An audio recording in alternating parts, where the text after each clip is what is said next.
Have you ever actually used an outhouse, a real old-fashioned outhouse? Oh, sure. Yeah? Where? Well, I was a Boy Scout for one, so the summer camp I used to go to all the time. Ladies and gentlemen, children of all ages, we are here, we are here, we are here! With Kurt.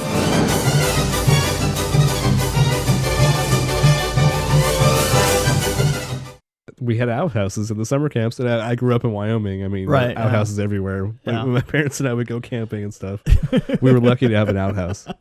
Well, speaking of outhouses, not far out of Laramie, Wyoming, there's this place called the Grand Encampment. Okay. And there's a double-decker outhouse there. And the reason why it's double-decker is not so people can on your head, but it's because the snow gets so deep that they have to have another level for the winter. Yeah. Oh, that's gross. That's I mean that's not interesting. That's gross. So when the snow gets deep, I think they just start using the top level. I don't know what it's Gotcha. like to clean it. Gotcha. Well, as far as I can remember, I never filled in the our outhouse with a cow. So, but that was one of my favorite places to go. No, that's cool. I mean, just because it's double decker. Who knew, right? Who knew? Right. And I wish I could tell you. The Grand Encampment. I just want to tell you what it is. It's So yeah, it's an old town. Oh, cool! It's an old town. Oh, that's amazing, isn't it? I'm going to Do I have to look this up? Is there going to be a test on this? The Grand Encampment Museum is located along the Colorado-Wyoming border in Encampment, the town of Encampment. It highlights copper mining, ranching, logging history in the area. It includes over 15 historical buildings and thousands of interesting objects. A research library is located in the main gallery. Everybody check out the Grand Encampment Museum. And I'm not getting paid to say this. You can see the double-decker outhouse. I'm making sure you're not getting paid at all. Gotcha. I remember we Story time. Story time. It's story time with Miq. Story time with Miq. Story time with Miq. Story time with Miq. Story time with Miq. Story time with Miq. we used to come up here all the time to Yakima. Used to fly up here, and there was an outhouse up here in this, like, my grandparents were in a house that was the typical farmhouse for Washington at that time, but the poor people's, the black paper. Honestly, there's black paper on the inside everywhere. When you looked around, because there was nothing on the walls. There was no cladding on the inside of the house. It was all black paper. I come from white trash. My dad was an itinerant. My dad actually was an itinerant laborer that used to travel up to Washington from Colorado, and they used to follow the beet harvest. Oh, okay. Because as the beets, as you come west and north, no, not the beets. What's in beer? Barley. Hops.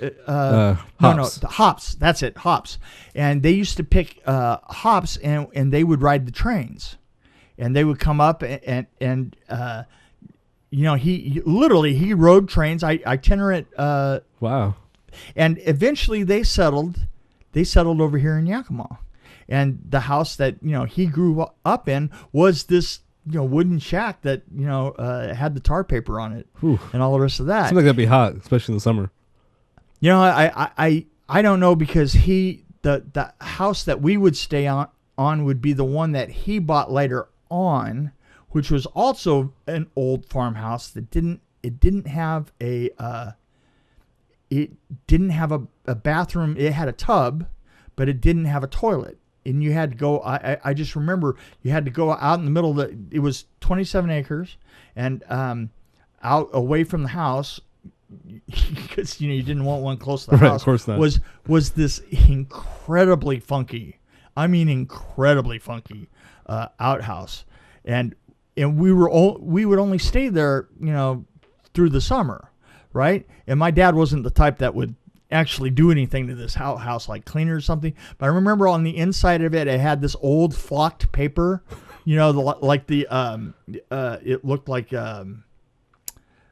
swirling pattern, done in 1920s flocked Oh yeah, wallpaper, and it had that moon cut into it, and the whole, and The it's moon like on the door. yeah, the moon okay. on the no, it was the classic. And the thing is and everything was covered with this fabric that was that old. It was like it was horrendous. But we would come up for the summers. And I'm going to tell you a little story about flying with my dad from San Bernardino, flying up to here. And my dad was a pilot in World War II. And he knew how to fly before the war. And because of that, when the war came out, they made him a trainer, a pilot trainer. That was what we did. Is we were very clever about our pilots. If somebody got shot down a few planes, they were immediately pulled back in, and they were made to help do the tactics. And makes sense. And they trained more flyers. That was literally they would have the Japanese would have pilots that would fly until they died. Yeah, and we just didn't do that. So the Germans did too, right? Yeah, they did too. It was a big problem that both of them had that problem. But my dad was a pilot during the war, and so when he always would have a plane. And so when I got up into the 60s, and I was between 10 and 14, right? I would fly with him instead of all the other kids. For some reason, I got to fly with him from there to Washington, from San Bernardino to Washington. And my dad as a pilot was the ultimate seat of the pants kind of pilot. The ultimate. Right. And I think that he spent his life trying to get himself into situations where he would feel alive. He was just one of those guys that just kind of was waiting for a disaster. He went through like 14 horrendous car wrecks because he was just that guy that was like looking for the big boom, right? Right. So this was what it was like to fly with him.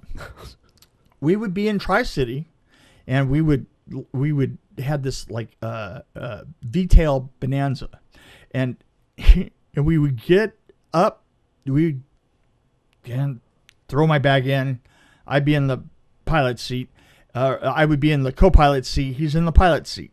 We get in, we would get up to cruising height, then like 20,000 feet or something like that.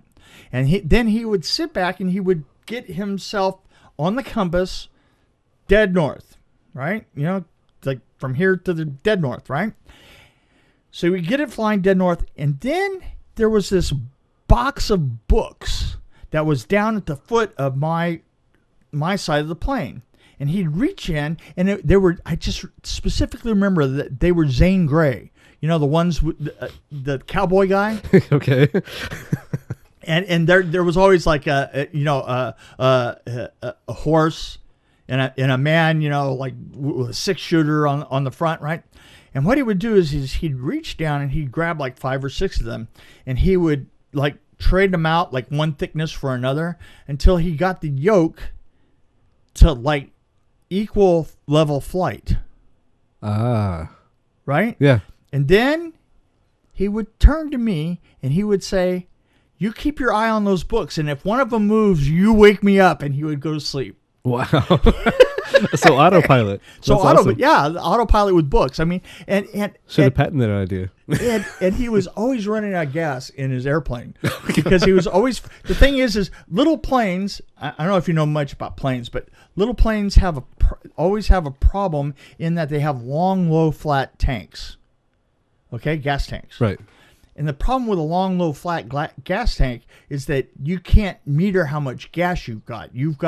And because they're very small and weight makes a big difference. Well, that's why they're long, right? Just to balance out the weight, I would imagine, right? Well, it's so that they can get enough capacity, okay. Right? Yeah. So you have one behind you. You usually have one behind you, one under your seats, and then one in each wing. And you have to balance the ones on the you have to balance all these, and it'll only pull out of one at a time. So you keep moving it around so that doesn't make you fly like in some strange manner. Like the Spirit of St. Louis with Jimmy Stewart. Right. Switched around. I remember that. Okay. So you always have to switch tanks. And the thing is because the tanks are so long and low, if you run out, they're too low to siphon. There's no pressure to siphon and actually make the plane go again. And you have to like go through this pumping procedure on the ground. And he was forever running out of gas. And so one time, I distinctly remember this, and this is the weirdest recollection, but it talk about getting burned in your head. We're coming up, and we would follow the 5 freeway. And we're following the 5 freeway, and we get out like north of like Lake County, just like that area above Shasta that's just absolutely nothing but farmland on either side, right? And we are on... Now, when you're flying, you always fly with the traffic. So you fly on that side of the road. So we're going north. So we're on this side of the road. But at the time, there were all almond trees. Okay, we're at about, I want to say, we're flying really low because it's foggy and he's trying to like see the lights of the cars down below. And so we're ridiculously low when he runs out of gas. And we're on the side of the freeway that's got nothing but trees. So is that a good thing though? If you're low, no, it's not good. No, if you're low? It's not good because you have to land. Right. And what you have to do is what you had to do is get on the other side of the freeway where the yeah, and so where it's clear. Where it's clear. And so he swings it around and comes in, and now he's coming the other direction because you don't ever want to go. It's like a traffic thing. So he swings around and comes, and now he's over on the other side, and he comes out underneath the fog. He's at 1,000 feet. That's the ceiling. Okay. So as we come out of the fog, all of a sudden this runway just opens up in front of us, and it's a crop dusting runway.